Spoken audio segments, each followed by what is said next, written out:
still in shock. That's awesome. I mean, heard him make 3 in a row. What? Oh, someone let her in. Someone let the cat in. Cat, we were waiting for you. Sorry, that was I didn't tell you. I ran out. Oh, what you got? My dad got me a Valentine's Day gift. That's so cute. A little snail. That was amazing.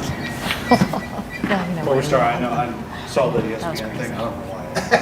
Yeah. Okay, great. That's really That's good. why I couldn't. It's You right can't on take our it for- you're like, Yes, I know. I know it's right on Snack Park. Yes. It's gonna be like, gotta attack her. Are we good? Keep sleeping. Yeah.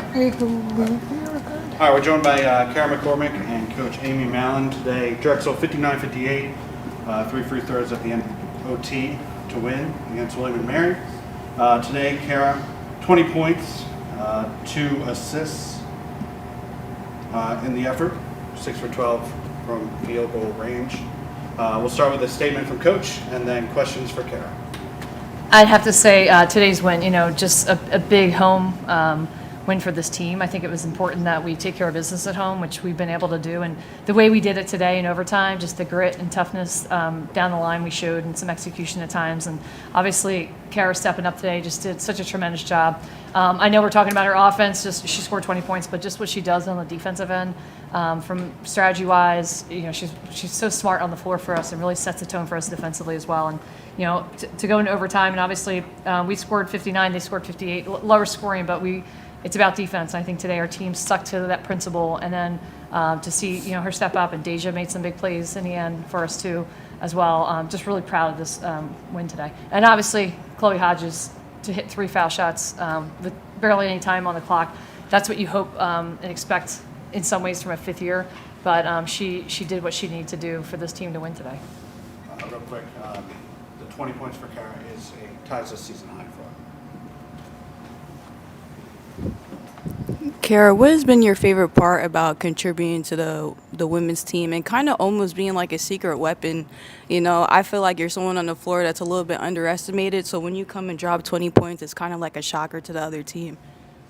Yeah, I mean, I think my favorite part about being a Dragon is just the people that I have around me and playing with people that just read so well off each other. I mean, playing with Deja is such an incredible shot blocker. Like, when you get beat on defense, she's always going to be there to have your back. And Chloe's such a great passer. I mean, she had 8 assists today, and she finds people in, great plays, great positions for them to score, and that's what helped me today, too. And I think just being with a group that really fights for each other is really special, and I think that's my favorite part about being here. Yeah. Kara, you hit some big shots, whether they were 3s or 2s. You kind of mixed it up, hit some big 3s to tie the game, and hit some big 2s. And I saw a moment where after one of those 2s, you screamed, in excitement. How good did that feel tonight? Struggled a little bit from time to time offensively, but how did that feel tonight to really be able to step up and hit some big shots for your team? Yeah, I mean, it obviously felt great. I feel like everyone had those moments today where they hit big shots, and being able to make those shots is obviously something exciting, and I think that's probably why I screamed. I mean, it was a gritty game from start to finish, and I feel like we were battling, so to be able to make those shots in those moments, I think in such a tight game is what makes it so exciting.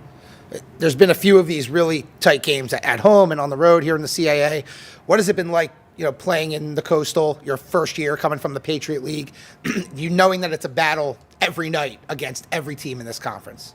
Yeah, I mean, it's pretty similar to how it was last year in the Patriot League. The parity in the league is just incredible from top to bottom, and any game is capable of being a loss or a win based on who shows up. And I think it's exciting. It's what makes it so interesting to be in the league and looking at box scores every night, and it makes it even more important to show up each and every day and come with your best effort. And especially as returning champions, and everyone has a target on their back here, and I think that's important, especially everyone's going to give the best effort to Drexel Dragons. So, yeah, I think it's exciting. And down by 2, 0.5 seconds left. You're watching Chloe Hodges at the line for 3. What was going through your head at that moment? I thought, game's over, we won. I mean, Chloe every day in practice makes those free throws. I mean, she's probably our best free throw shooter on the team, and as soon as she got fouled, I thought she's making all 3. And regardless, we executed at the end. We did exactly what we were supposed to do, and yeah. Awesome. Thanks, Kara. Okay. You want to start with Coach?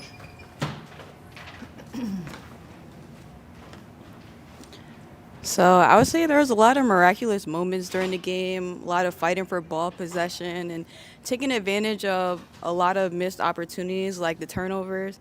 So I want to ask, throughout all the kind of back and forth and hot and cold, how did you today keep the ship steady throughout the chaos of the storm?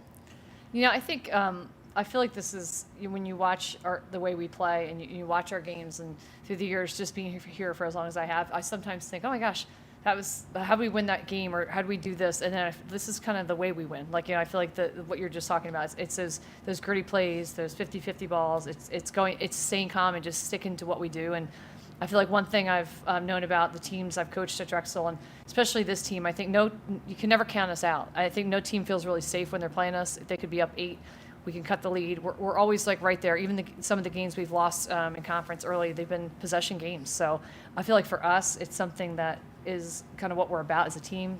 Extra possessions, valuing possessions, and executing. And I hope that we continue to grow and learn. And I love to learn more from winning, so like learn from things we didn't do particularly well today, because we're going to see this team again most likely down the line. So we're prepared in those moments. Deja Evans, tough start for her. Missed some free throws, missed some shots down low early. But on a night where you didn't have Molly Lavin, she plays 34 minutes, hits some big shots in the fourth quarter and overtime, 5 blocks, some really big blocks as well. Talk about the effort that she put in, and even though she started a little bit slow, had some huge plays on both ends of the floor.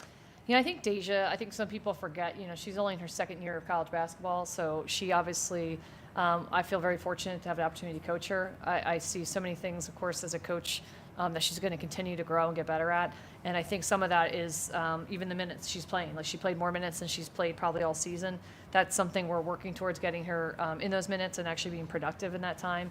But, I think she, it was great because even the start of overtime, I said to her, hey, I want you to catch it. I just want you to face and go right at him. And she got a 3-point play to start overtime. So I think that's huge. I think these are going to be things that we continue to see Deja do as she grows in our program. But her presence on defense, she just changes up so much for us defensively. Her ability to block shots, as Kara said, it's going to give us really, from a defensive standpoint, more strategy of ways to contain teams and do things we need to do on the defensive end. I thought William and Mary did a really good job against the Maris Baker, especially in the second half. She had a good first half, really limited in the second half, a lot of double teams. What did you see from the Tribe that maybe you'll expect to see in conference play against the Maris in the second half? I think it's when Maris has the ball in her hands, people know she's more than capable scorer. So I think for us, it's they're sending 2 people, 3 people every time. They're holding off the ball, off ball situations when we're trying to get her open. So I think we're going to see more of that. And I think in doing so, you need players like Kara, Deja, Amaris, whoever the 5 are on the floor, they have to be shot ready and be ready to score. And I think that's what we're going to continue. That's why you're seeing Kara score. They're having more opportunities because of that. But at the same time, Maris is still going to be able to do what she does on the floor, and she does it at such a high level. So I think teams need to send 2 or 3 people at her sometimes just to change it up. So I think we're going to see more of that. I think we're going to continue to find ways to have more action so it disrupts what they want to do defensively. And yeah, speaking of Kara, a huge game. She tied a season high with 20. It's her high in conference play. And it wasn't just that. She had clutch shots, game-tying shots to give you guys the lead, hit the 3s, hit the 2s. Just talk about that effort in the second half and overtime for her. I think Kara, it's something we saw in her when she had the opportunity to come to Drexel. Having someone who's in their 5th year, who's had championship experience, at another school and back-to-back years of it. She's exactly who you want on the floor for you in those moments, because she knows it takes those moments to win these types of games. And I love that we're seeing more of that out of her, because I think she's capable, and I think we've thought she's more than capable since the beginning. One of the reasons we want her on the floor, but it was great tonight just to see her do the things that we know she's capable of, and I hope just to continue to see that. As I said, she's one of our smartest players on the floor. Again, being a 5th year, that comes with the experience of knowing the things you need to do, and she certainly does that at a high level for us. And last question, you have the end of the game. Chloe Hodges gets fouled. There's a long review to take a look at how much time is on the clock. So a lot of time for Chloe to think about that. Did you or any of the other coaches talk to her or say anything to her going into those free throws? I did. I think you try not to say too much because you don't want them thinking, but it's something they do every day. It's something we work on every day. Now, that's different than being in the actual moment. But, I actually said what I said was like right at the end, I said, listen, I don't care if she even makes these. I said, we're not losers today. So whatever happens, she makes them. I said, no one's losing today. So, and maybe that just calmed her down a little bit, and she went up and knocked. And once that first one went in, I knew the other two were going. So, but really just proud of her and what she, doing that in those moments. And we're going to need her, to do that in the future as well if we want to continue to be successful. Awesome. Thank you so much.